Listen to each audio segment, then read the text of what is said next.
Hello guys, എല്ലാവർക്കും വർഷാബിയിലോട്ട് സ്വാഗതം. അപ്പം ഞങ്ങളുടെ നാട്ടിലൊരു ഫുഡ് സ്ട്രീറ്റ് ഉണ്ട് കേട്ടോ, പുഴയുടെ സൈഡിലായിട്ട്. അപ്പം ഇന്ന് നമ്മൾ ആ ഫുഡ് സ്ട്രീറ്റിലോട്ടാണ് പോണത്. നിങ്ങളത് കാണിച്ചു തരാം. അപ്പം എല്ലാവരും വായോ. ബൈ പറയാറായിട്ടില്ല കുട്ടി, വാ. അങ്ങനെ കുഞ്ഞാൻ്റെയും പിള്ളേരും തുമ്പിക്കുട്ടിയും കുഞ്ഞുമുത്തും ഉണ്ട്. അപ്പം ഞങ്ങൾ 3 പേരും കൂടെ പോവാണ് കേട്ടോ. അപ്പം ഞങ്ങൾ നടക്കാമെന്ന് വിചാരിച്ചാണ്. അപ്പോൾ തന്നെ നമുക്കൊരു ഓട്ടോറിക്ഷ കിട്ടിയിട്ട്, അപ്പോൾ സ്ഥിരം കയറുന്ന ഓട്ടോ ചേട്ടനാണ്. അപ്പോൾ ചേട്ടൻ്റെ കൂടെ ഓട്ടോയിൽ കയറി തുമ്പി എന്തൊക്കെയോ ഇങ്ങനെ ബ്ലാ ബ്ലാ എന്ന് വർത്താനൊക്കെ പറയുന്നുണ്ട് കേട്ടോ. അങ്ങനെ വെങ്ങല്ലൂർ സിഗ്നൽ ജംഗ്ഷൻ എത്തി. ഇതാണ് വെങ്ങല്ലൂർ പുഴ. കലങ്ങി ഒഴുകുകയാണ്, കാരണം മഴയാണല്ലോ. അങ്ങനെ അവിടെ നിന്ന് ലെഫ്റ്റിലോട്ട് പോകുമ്പോഴാണ് ഈ റിവർ ബൈപ്പാസ് റോഡ്. അവിടെയാണ് ഞാൻ പറഞ്ഞ ദ ഓൾഡ് മോങ് ഫുഡ് സ്ട്രീറ്റ് കണ്ടോ. അപ്പം ഇവിടെ നമ്മൾ എത്തി.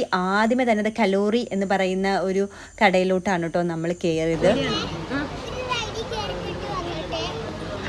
കഴിച്ചിട്ട് പോവാം. അപ്പം നമ്മൾ മോമോസ് ആണ് കേട്ടോ ഫസ്റ്റ് ഓർഡർ ചെയ്തേക്കുന്നത്. മോമോ നിനക്ക് ഇഷ്ടമാണല്ലോ. കള്ളിപ്പാറു ഐസ്ക്രീം വേണമെന്നൊക്കെ തുമ്പി പറയുന്നുണ്ട്. നമുക്ക് എന്താണെങ്കിലും ട്രൈ ചെയ്ത് നോക്കാം. ഇത് കഴിഞ്ഞിട്ട് ഐസ്ക്രീം കഴിച്ചാൽ പോരെ? മഴക്കാലത്ത് ഐസ്ക്രീം കഴിച്ചാൽ അപ്പൊ ഐസ്ക്രീം, അതുകൊണ്ട് ഐസ്ക്രീം മേടിക്കണോ? മോമോസ് ഇഷ്ടമില്ല എന്ന് പറഞ്ഞാൽ തുമ്പിയാട്ടോ അതേ കഴിച്ചുകൊണ്ടിരിക്കുന്നത്. അടിപൊളിയായിരുന്നു. ഷെസ്വാൻ ചിക്കൻ മോമോസ് ആയിരുന്നു കേട്ടോ.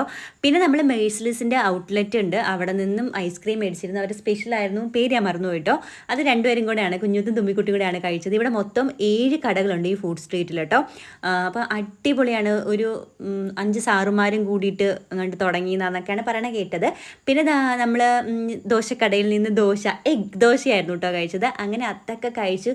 പിന്നെയും കുറേ സാധനങ്ങളൊക്കെ കഴിച്ചു. എല്ലാം കൂടെ ഈ വീഡിയോയിൽ കാണിച്ചാലേ ഞാൻ ഭയങ്കര ഭക്ഷണക്കാരിയാന്ന് നിങ്ങൾ പറയില്ലേ. ബ്രോസ്റ്റഡ് ചിക്കൻ സ്ട്രിപ്സ്, പിന്നെ മൊഹീറ്റോ, അതൊരു മോങ് കഫേ എന്ന് പറയുന്ന ഒരു കടയിൽ നിന്നായിരുന്നു കേട്ടോ. പിന്നെ കുട്ടികൾക്ക് പ്ലേ ഏരിയ ഉണ്ട്. പ്ലേ ഏരിയ ഉള്ളതുകൊണ്ട് തുമ്പി കണ്ടോ ആരോടെയൊക്കെ കൂടെ ആയിരുന്നു കളിക്കുന്നത്. പെട്ടെന്ന് ആൾക്കാരുമായിട്ട് സിങ്കായിട്ട് കൂട്ടൊക്കെ കൂടി കളിക്കും കേട്ടോ. തുമ്പീനെ പിന്നെ ഞാൻ പിടിച്ചുകൊണ്ടാണ് വരേണ്ടി വന്നത്. അവിടെ വരുന്ന വരുന്നേ ഉണ്ടായിരുന്നില്ല കേട്ടോ. അടിപൊളി സ്ഥലമാണ് കേട്ടോ. തൊടുപുഴക്കാർ ആരെങ്കിലും ഉണ്ടെങ്കിൽ ഒന്ന് കമൻറ്റ് ചെയ്യുക. നമുക്കിതൊക്കെ ഒരു ന്യൂ എക്സ്പീരിയൻസ് ആണ് തൊടുപുഴയിൽ.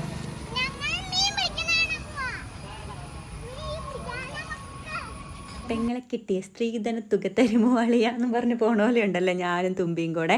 അപ്പോൾ ഇതാണ് കേട്ടോ റിവർ വ്യൂ ബൈപ്പാസ്. ഇവിടെ പുഴയാണ്, അതുകൊണ്ടാണ് അങ്ങനെ ഒരു പേരുള്ളത്, പുഴയോരം ബൈപ്പാസ്. അവിടെ കുറേ ആളുകൾ കലക്ക വെള്ളത്തിൽ മീൻ പിടിക്കുന്നുണ്ടായിരുന്നു കേട്ടോ. അപ്പോൾ വീട്ടിൽ പോവാം.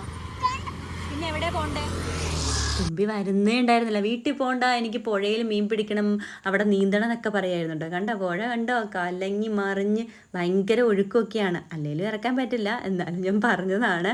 അങ്ങനെ ഞങ്ങളുടെ പുഴയോര ബൈപ്പാസ്, ഞങ്ങളുടെ തൊടുപുഴ. അപ്പോൾ ഈ വീഡിയോ ഇഷ്ടപ്പെടുവാണെങ്കിൽ അടുത്ത വീഡിയോ ആയിട്ട് കാണുന്നവരേക്കും ബൈ.